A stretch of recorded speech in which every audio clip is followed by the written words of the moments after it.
السلام علیکم ورحمۃ اللہ۔ قاری عمر صاحب فرام لاہور، سوال ہے آپ کا نیت کے حوالے سے۔ نیت دل میں ارادے کا نام ہے۔ نیت کے حوالے سے صحیح بخاری ہے، جناب حضرت عمر بن خطاب رضی اللہ تعالی عنہ ممبر پہ کھڑے ہو کر فرماتے ہیں کہ سمعت رسول اللہ صلی اللہ علیہ وسلم یقول، یہ مدینہ طیبہ ہے اور اس میں مسجد نبوی ہے، ممبر رسول صلی اللہ علیہ وسلم ہے۔ حضرت عمر بن خطاب رضی اللہ تعالی عنہ اس ممبر پہ کھڑے ہو کر کہتے ہیں سمعت رسول اللہ صلی اللہ علیہ وسلم یقول، میں نے پیارے نبی صلی اللہ علیہ وسلم کو فرماتے ہوئے سنا، انما الاعمال بالنیات وانما لکل امرئ ما نوى، فمن كانت هجرته الى دنیا يصيبها او الى امرأة ينكحها، اور یہ نمبر ہے اس کا بخاری میں 1، اور یہی حدیث امام بخاری رحمۃ اللہ علیہ صحیح بخاری کے اندر 6689 پر بھی لائے، اور اسی طرح یہی حدیث امام بخاری رحمۃ اللہ علیہ صحیح بخاری میں 6953 6953 نمبر پر بھی صحیح بخاری میں لائے۔ اس سے ہمیں یہ پتہ چلتا ہے کہ اس حدیث کی اور پیارے نبی علیہ الصلوۃ والسلام کے اس فرمان کی کیا اہمیت ہے، کیا مقام ہے اور اس کا کیا درجہ ہے۔ اور اسی طرح امام مسلم رحمہ اللہ تعالی وہ بھی اسے صحیح مسلم میں لائے۔ اسی طرح اس حدیث کو امام ابو داود رحمۃ اللہ علیہ ابو داود میں 2201 نمبر پر لائے۔ امام ترمذی رحمہ اللہ اس حدیث کو 1647 نمبر پر لائے۔ امام نسائی رحمہ اللہ اس حدیث کو 75 نمبر پر لائے۔ امام ابن ماجہ اسے ابن ماجہ میں 4199 نمبر پر لے کر آئے۔ تو اس سے یہ معلوم ہوا کہ پیارے نبی علیہ الصلوۃ والسلام کی اس حدیث کی کتنی اہمیت ہے اور کتنی ضرورت ہے مسلمان معاشرے میں۔ آپ علیہ الصلوۃ والسلام نے فرمایا اعمال کا دار و مدار وہ نیتوں پر ہے، اعمال کا دار و مدار وہ نیتوں پر ہے، مطلب جیسے آپ کی نیت ہوگی ویسے آپ کو آپ کے کیے ہوئے عمل کا پھل ملے گا۔ اور صحیح بخاری کے اندر 6953 پر الفاظ ہیں یا ایھا الناس، اے لوگو۔ کیا الفاظ ہیں؟ نبی علیہ الصلوۃ والسلام کے صحیح بخاری 6953 پر الفاظ ہیں یا ایھا الناس۔ آپ نے باقاعدہ لوگوں کو پہلے مخاطب کیا کہ اے لوگو، تو کیا فرمایا آپ علیہ الصلوۃ والسلام نے؟ انما الاعمال بالنیات، اعمال کا دار و مدار وہ نیتوں پر ہے، آپ کی جیسی نیت ہوگی ویسے آپ کو اس کا پھل ملے گا، اجر ملے گا، مزدوری ملے گی۔ مطلب اس کا یہ ہے کہ جو بو گے وہی کاٹو گے، جو بو گے، جو کاشت کرو گے وہی پھر کاٹو گے۔ یہ نہ ہو کہ آپ نے جناب جو ہے وہ کریلے بو دیے، کریلے بیج دیے، کریلے کاشت کیے اور آپ چاہیں کہ اب مجھے جو ہے وہ تربوز کی فصل ملے، ایسا نہیں ہونے والا۔ کریلوں کا بیج ڈالا تو کریلے ہی جو ہے وہ آپ کی زمین آپ کو دے گی۔ اگر آپ نے کریلوں کا بیج ڈالا تو فصل بھی کریلوں کی ہی اگے گی۔ ایسا نہیں ہوگا کہ آپ نے بیج کریلے کا ڈالا، ہم سب جانتے ہیں نا کریلا کتنا کڑوا ہوتا ہے، تو آپ نے بیج کریلے کا ڈالا تو فصل بھی کریلا ہی باہر آئے گی۔ یہ نہ ہو کہ جناب بیج کریلے کا ڈال دیا اور زمین سے توقع یہ رکھیں کہ وہ ہمیں جناب سرخ سرخ اور میٹھے میٹھے تربوز یا خربوز دے گی، ایسا نہیں ہوگا۔ انما الاعمال بالنیات، اعمال کا دار و مدار وہ نیتوں پر ہے، اور ہر بندے کو وہی ملنے والا ہے، ہر بندے کے لیے وہی ہے جو اس نے نیت کی۔ اگر کسی کی نیت دنیا کے مال کی خاطر ہجرت کرنے کی ہے تو وہ اپنے نیت کی مراد کو پہنچ جائے گا، اور اگر کسی شخص کی نیت جو ہے وہ کسی عورت سے نکاح کرنے کی ہے تو وہ بھی اپنی مراد کو پہنچے گا۔ کیا مطلب؟ مطلب سیدھا سیدھا یہ کہ آپ نے کریلے کا بیج ڈالا، چند دن بعد کریلا ہی نکلے گا۔ یہ نہیں ہوگا کہ آپ یہ چاہیں کہ بیج کریلے کا باہر آئے جناب تربوز یا خربوز، ایسا نہیں ہونے والا۔ ایک بندے نے ہجرت کی تھی اور اس کا مقصد اللہ اور اس کے رسول کی خاطر یہ نہیں تھا، بلکہ کسی عورت کے ساتھ نکاح کرنے کا ارادہ تھا، تو اسے یہی کہا جاتا تھا کہ یہ عورت کی طرف ہجرت کرنے والا ہے اور مہاجر ہے۔ تو ہمیں اس حدیث میں یہ بتایا گیا کہ ہم ثواب کی خاطر جو بھی کام کریں، اب بندہ نیک اعمال کیوں کرتا ہے؟ کہ مجھے میرا رب اس کا بدلے دے گا دنیا میں، آخرت میں، اور قبر کی زندگی کے اندر۔ مثلا ایک حدیث آپ کو سنا دوں، ہم جتنے بھی نیک اعمال کرتے ہیں یا گندے برے اعمال کرتے ہیں، یہ ہمارے اعمال قبر میں باقاعدہ ایک نوجوان کی صورت میں ہمارے ساتھ ہوں گے۔ اگر ہم نے نماز پڑھی، روزہ رکھا، حج کیا، زکوٰۃ دی، جہاد کیا، اللہ کی راہ میں مال خرچ کیا، جناب ہم دین کو سیکھنے والے، سکھانے والے ہوئے، عالم بنے، قاری بنے، یا ہم سخی ہوئے، اللہ کی راہ میں مال خرچ کرنے والے، یہ اعمال ہماری قبر میں ایک خوبصورت چہرے والے نوجوان کی شکل میں، حسن الوجہ، ایک خوبصورت چہرے والے نوجوان کی شکل میں، اور حسن الثیابی، ایک اچھے کپڑے والے کپڑے پہنے ہوئے نوجوان کی شکل میں، اور حسن الریح، ایک اچھی پرفیوم اور عطر لگائے ہوئے نوجوان کی شکل میں ہمارے یہ اعمال قبر کی زندگی میں ہمارے ساتھ ہوں گے۔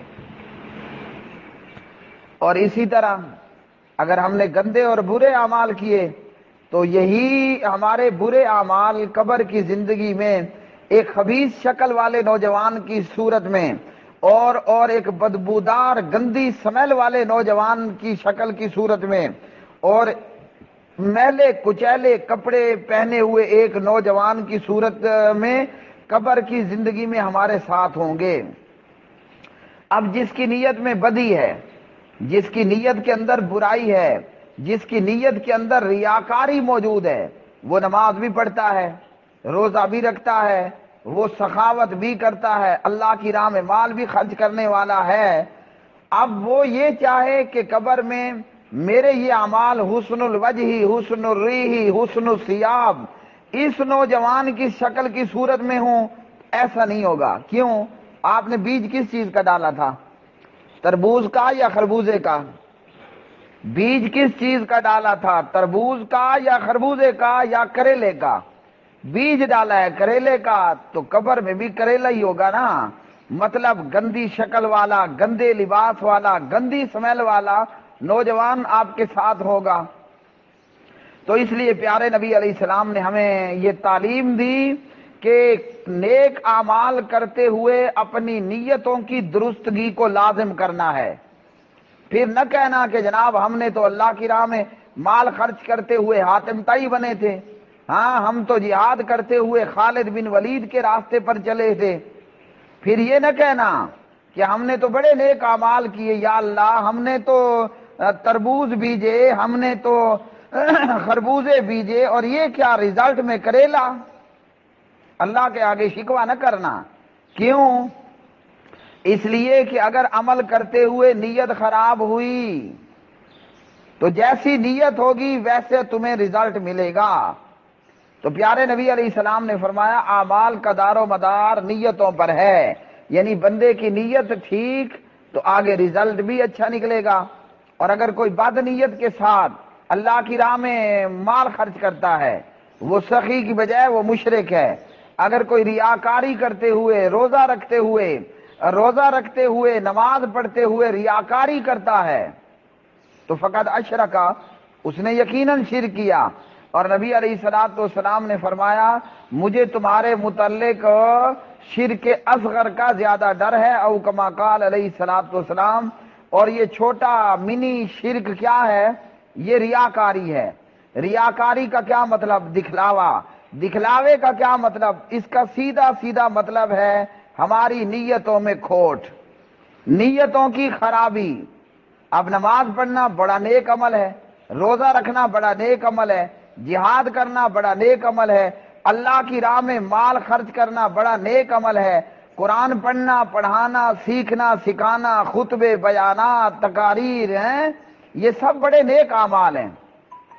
لیکن ان نیک اعمال میں اگر ہماری نیت بد ہوئی، بری ہوئی، اللہ کی رضا مقصود خاطر نہ ہوئی، اور اعمال کی قبولیت کے لیے ضروری چیزیں یہ ہیں کہ آپ کی نیت میں اخلاص ہو، مطلب آپ جو عمل کر رہے ہیں وہ ریاکاری سے پاک ہو، دکھلاوے سے پاک ہو۔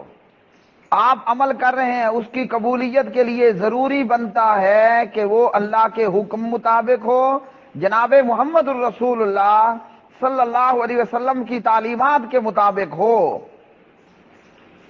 اگر ایسا ہے تو عمل قبول ہے، اور اگر اس میں سے کوئی ایک چیز بھی موجود نہیں ہے، آپ عمل کر رہے ہیں مگر اس میں اخلاص کوئی نہیں ہے، اللہ کے لیے وہ عمل نہیں ہے، اس میں ریاکاری ہے، دکھلاوا ہے، نیت میں کھوٹ ہے، خرابی ہے، بس اس کا سیدھا جواب یہ ہے وَإِنَّمَا لِكُلِّ امْرِئٍ مَّا نَوَىٰ۔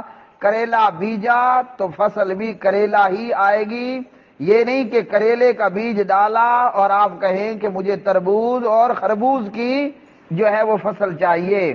بندے کے لیے وہی ہے جو اس نے نیت کی، بندے کے لیے کیا ہے؟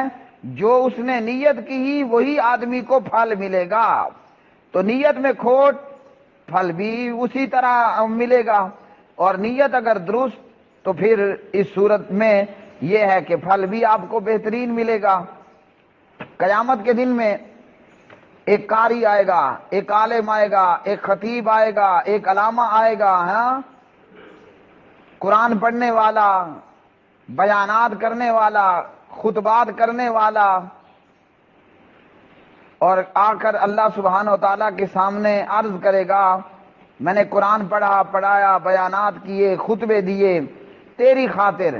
اللہ تعالیٰ فرمائے گا کہ تو جھوٹ بولتا ہے، یہ سارا کچھ اس لیے کیا کہ لوگ تیری واہ واہ کریں۔ ہاں بھئی، کیا کمال کا کاری ہے، کیا سدیس کی، کیا شریم کی نقل لگاتا ہے، کاپی کرتا ہے، کتنا عمدہ قرآن پڑھتا ہے، کیسے شیریں بیان ہے۔ اسی طرح مجاہد آئے گا، اسے بھی یہی کہا جائے گا کہ تو نے جھوٹ بولا، تیرے اس عمل کا مقصد تھا کہ لوگ تجھے کہیں بڑا بہادر ہے، بڑا جیدار ہے، بڑا لڑنے والا ہے۔ سخی کو بھی کہا جائے گا کہ تو جھوٹ بولتا ہے، مقصد تیرا اللہ کی رضا نہیں تھا، اللہ کی رضا مقصود خاطر نہیں بلکہ لوگوں کی واہ واہ اور لوگوں کی شاباش لینا یہ مقصود خاطر تھا۔ تو قاری قرآن کا اور خطیب اور عالم اپنے اس نیک عمل کے باوجود جہنم۔ کیوں؟ بیج کس چیز کا ڈالا تھا؟ کریلے کا، تو جواب میں بھی کریلا، جہنم لو۔ یہی معاملہ مجاہد کا ہوگا کہ اسے بھی گھسیٹ کر جہنم ڈال دیا جائے گا، یہی معاملہ سخی کا ہوگا کہ اسے بھی جہنم ڈال دیا جائے گا اپنے ان نیک اعمال کے باوجود۔ قرآن پڑھنا، قرآن پڑھانا بڑا نیک عمل ہے، خیرکم من تعلم القرآن وعلمہ۔ اب چاہے قاری بچوں کو قرآن پڑھائے یا قاری ممبر پہ بیٹھ کر خطبہ دے، بیان دے، واعظ و نصیحت کرے، اللہ کی راہ میں جہاد کرنا یہ تو بڑا نیک عمل ہے۔ فضل اللہ المجاہدین علی القاعدین درجہ، اللہ نے مجاہدوں کو گھروں میں بیٹھ رہنے والوں پر فضیلت دی ہے، رتبہ دیا ہے، مقام دیا ہے، شان دی ہے۔ تو مجاہدوں کا رتبہ بھی بہت بڑا رتبہ ہے۔ وفضل اللہ المجاہدین علی القائدین اجرا عظیما، کہ مجاہدوں کے لیے بیٹھ رہنے والوں پر اجر عظیم ہے۔ لیکن یہ کیا کہ اس مجاہد کو پکڑ کر جہنم ڈال دیا گیا۔ اللہ کی راہ میں مال خرچ کرنے والے کا بھی بڑا درجہ اور بڑا مقام ہے، لیکن کیوں رزلٹ میں جہنم ملی؟ کہ نیت میں کھوٹ، نیت میں کھوٹ، نیت میں خرابی۔ تو پیارے نبی علیہ السلام ہمیں یہ بتلانا چاہتے ہیں، امام بخاری اس حدیث کو بار بار بخاری میں ریپیٹ کر کے لے کر آتے ہیں، یہ بتانا چاہتے ہیں بخاری پڑھنے والوں، پڑھانے والوں، سخاوت کرنے والوں، جہاد کرنے والوں، نماز پڑھنے والے ہو، روزہ رکھنے والے ہو، اپنی نیتوں کو ٹھیک کر لو۔ کل قیامت کے دن شکوہ نہ ہو کہ جناب یہ کیا، ہم نے نیک اعمال کیے اور ان نیک اعمال کے رزلٹ میں جنت ملنے کی بجائے ہمیں تو جہنم مل گئی۔ تو آج ہی بتا دیا گیا کہ جو بیجو گے وہی کاٹو گے، جو بیجو گے، جو بو گے، جو کاشت کرو گے، فصل بھی وہی نکلے گی۔ اللہ کی رضا مقصود خاطر نہیں ہے۔ تو لوگوں نے تو کہہ دیا نا، واہ جی کیا بلبل قرآن ہے، کیا قاری قرآن ہے، کیا مجاہد ہے، اور کیا اس مجاہد کی شان ہے، کیا سخی ہے، جناب اس نے تو حاتم طائی کی قبر کو بھی لات مار دی۔ اور ہمارا حال یہی ہے کہ سخی مال خرچ کرنے والا جب تک کیمرے کی آنکھ اس کے اس عمل کو کیچ نہ کر لے اس وقت تک طبیعت کو آرام نہیں آتا، اور یہی معاملہ دیگر ریاکاروں کا ہے۔ تو پیارے نبی علیہ السلام نے ہمیں نیت کی درستگی کی جو ہے وہ تعلیم فرمائی ہے۔ نیتوں کو ٹھیک کر لو۔ اگر ہجرت اللہ کی خاطر ہے تو آپ کا ثواب پکا ہے، نیت دنیا یا کسی عورت آپ کی نیت میں مقصود ہے تو آپ اپنی نیت کے مراد کو پہنچیں گے۔ اللہ وحدہ لا شریک سے دعا ہے کہ اللہ تعالی ہمیں اپنی نیتوں کو درست کرنے کی توفیق عطا فرمائے، اور یہ دعا پڑھنی چاہیے سجدوں میں بھی، تشہد کے آخر میں بھی، اور صرف دعا ہی نہ پڑھیں، عملاً کوشش بھی کریں۔ اللہم انی اعوذ بک من الریا۔